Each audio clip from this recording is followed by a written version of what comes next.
उसमें से करीब यहाँ पर 15 से 16 सीट भी उनके पक्ष में जा सकती हैं एनडीए के लिए। लेकिन नीतीश कुमार की जो सीटें हैं वो इंडिया गठबंधन में शिफ्ट होने का अनुमान लगाया जा रहा है, जो विधानसभा चुनाव के तर्ज के आधार पर आंकड़े आप पर दिखाए जा रहे हैं। तो आपको क्या लगता है, बिहार को लेकर राय रख सकते हैं? इसके अगर बात की जाए तो यहाँ पर उत्तर प्रदेश की 80 लोकसभा सीटें आती हैं। देखिए, इंडिया गठबंधन जो बना था और जिस कहा से इसका बंटवारा हुआ है, आरएलडी भी अलग हो चुके हैं और वो एनडीए में आ चुके हैं। इसके अगर बात क्या है तो बीएसपी अलग चुनाव लड़ रही है, तो उसका नुकसान सीधे तौर पर इंडिया गठबंधन को दिखाई दे रहा है। समाजवादी पार्टी जो कांग्रेस का गठबंधन था उसको दिखाई दे रहा था। पहले जो गठबंधन बना था तब 33 सीटें थी, लेकिन अब घटकर करीब माना जा रहा है कि 10 सीट तक इंडिया गठबंधन पहुंच सकता है। 10 से 15 सीट ही उनके पक्ष में अनुमान दिखाई दे रहा है, जबकि एनडीए यहाँ पर 65 से 70 सीट तक अब उत्तर प्रदेश में भारी नजर आ रहे हैं, क्योंकि जिस कार्य की तैयारियां रही हैं उन तैयारियों को देखते हुए अब यहाँ पर अनुमान लगा जा रहा है कि उत्तर प्रदेश में एनडीए ही सबसे बड़ी पार्टी बाफर से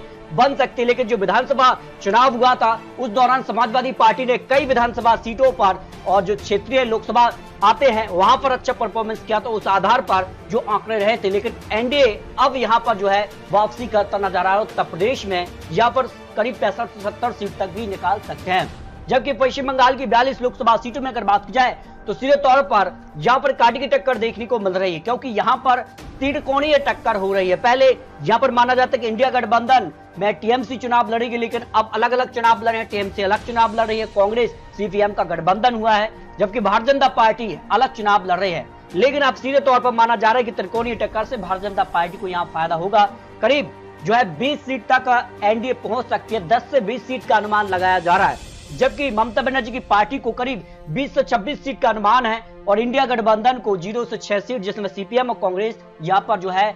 आमने सामने यानी गठबंधन के तौर पर चुनाव लड़े, तो उसका फायदा सिर्फ तौर पर भारतीय जनता पार्टी को मिल सकता है। और माना जा रहा है कि अगर टीएमसी विसेस कांग्रेस यहाँ पर साथ मिलकर चुनाव लड़ते तो यहाँ पर जो है फिर कहीं ना कहीं एनडीए को नुकसान होता, लेकिन इसका फायदा एनडीए को पश्चिम बंगाल में भी फायदा मिलता नजर आ रहा है। जबकि कर्नाटक के 28 लोकसभा सीट की बात की जाए तो इंडिया गठबंधन को सीधे तौर पर जो विधानसभा चुनाव रहा था उसमें विधानसभा चुनाव में कांग्रेस को बड़ी जीत मिली है और कई विधानसभा क्षेत्र जिनमें लोकसभा क्षेत्र आते हैं उनके आंकड़ों के हिसाब से इंडिया गठबंधन करीब 18 लोकसभा सीटों पर भारी थी विधानसभा चुनाव के तर्ज पर। लेकिन विधानसभा चुनाव और लोकसभा चुनाव में डिफरेंट है, लेकिन इसके बावजूद एनडीए को 10 लोकसभा सीट से अब बढ़कर 20 लोकसभा सीट तक पहुंच सकती, क्योंकि जेडीएस ने यहाँ पर एनडीए में वापसी की है, उसका फायदा भारतीय जनता पार्टी को मिल रहा है। तो एनडीए कर्नाटक में करीब 10 से 20 सीट तक पहुंच रही है और इंडिया गठबंधन 10 से 18 सीट तक का अनुमान उनके पक्ष में हो सकता है। जबकि केरल की 20 लोकसभा सीट की बात की जाए तो यहाँ पर इंडिया गठबंधन को 20 लोकसभा सीटें एनडीए और अन्य के पक्ष में 0 सीट की संभावना दिखाई दे रही है। कांग्रेस के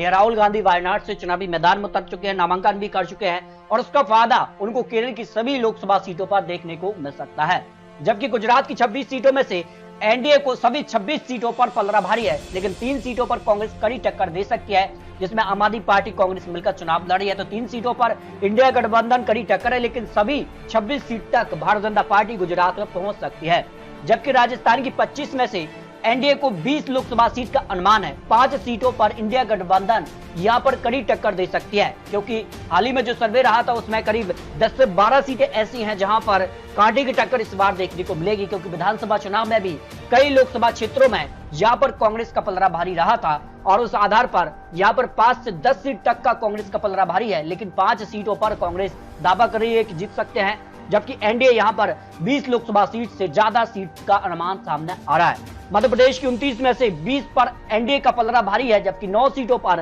कांग्रेस भी यहाँ पर पलड़ा भारी है। और इसमें छिंदवाड़ा की सीट बात की जाए, यहाँ पर जो ग्वालियर चंबल है वहां पर भी जिसका से यहाँ पर बात की जाए तो विधानसभा चुनाव में कई ऐसे लोकसभा क्षेत्र थे जहां पर सीधे तौर पर कांग्रेस और भारतीय जनता पार्टी में कांटे की टक्कर देखने को मिली थी और कांग्रेस का कई लोकसभा क्षेत्रों में भी पलड़ा भारी रहा था। उस आधार पर 9 पर इंडिया गठबंधन, जबकि एनडीए 20 सीटों पर आराम से जीत रही, लेकिन 9 सीटों पर उन्हें कड़ी टक्कर मिल सकती है। लेकिन भारतीय जनता पार्टी का यहाँ पर 25 सीट तक का आंकड़ा पहुंच सकता है, जो अनुमान सामने आ रहा है। जबकि तेलंगाना की 17 लोकसभा सीटों में से इंडिया गठबंधन को करीब 10 से 12 सीट मिल सकते हैं और एनडीए को 0 से 2 लोकसभा सीट और अन्य के पक्ष में 3 लोकसभा सीट का अनुमान हो सकता है, क्योंकि बीआरएस अब यहाँ पर सबसे नीचे आ चुकी है। जबकि अब सीधे तौर पर भारतीय जनता पार्टी और कांग्रेस में ही तेलंगाना में लोकसभा चुनाव में कांटे की टक्कर देखने को मिलेगी, क्योंकि विधानसभा चुनाव में भी यहाँ पर अगर बात की जाए तो काफी कुछ बदलाव देखने को मिला। कांग्रेस ने यहाँ सरकार बनाई और उसका फायदा उनको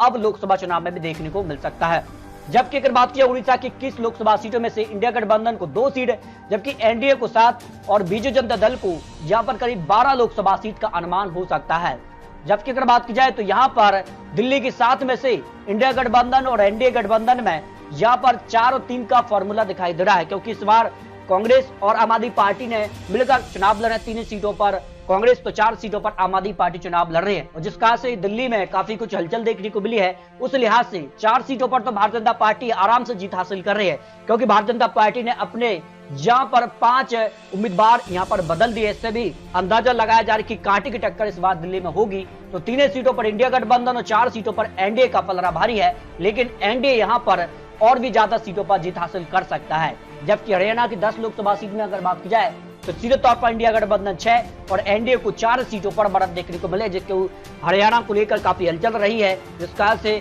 भारतीय जनता पार्टी ने अपने मुख्यमंत्री भी बदले हैं। इससे भी साफ अंदाजा है कि कहीं ना कहीं कर्नाटक को लेकर काफी हलचल है, और जिस कारण से यहाँ पर किसान आंदोलन का भी रुख देखने को मिला है। और हरियाणा से दुष्यंत चौटाला का गठबंधन जो भारतीय जनता पार्टी के साथ था वो भी अलग हो चुका है, तो उसका भी नुकसान देखने को मिल सकता है। जबकि पंजाब की 13 लोकसभा सीटों में से इंडिया गठबंधन जो है 12 लोकसभा सीटें और 1 सीट है अन्य के पक्ष में, यानी शिरोमणि अकाली दल के पक्ष में जा सकते हो कि भारतीय जनता पार्टी एनडीए में शिरोमणि अकाली दल के साथ जो गठबंधन था वो अलग हो चुका है। तो ऐसे में एनडीए अलग है और इंडिया गठबंधन में आम आदमी पार्टी, कांग्रेस अलग अलग चुनाव जरूर लड़ रही है, लेकिन इनका अंदरूनी तौर पर गठबंधन है, उसका फायदा उनको पंजाब में देखने को मिल सकता है। आंध्र प्रदेश की 25 में से इंडिया गठबंधन को 2 सीटें, एनडीए को 3 सीटें और अन्य के पक्ष में 20 लोकसभा सीट का अनुमान हो सकता है। लेकिन टीडीपी के साथ भारतीय जनता पार्टी यानी एनडीए का गठबंधन हाल ही में हुआ है, उसका फायदा एनडीए को करीब 10 से 15 लोकसभा सीट तक आंध्र प्रदेश में उनको मिलने की संभावना दिखाई दे रही है, क्योंकि हाल ही में जिस कार की यह विधानसभा चुनाव भी होने हैं और काफी कुछ बदलाव अब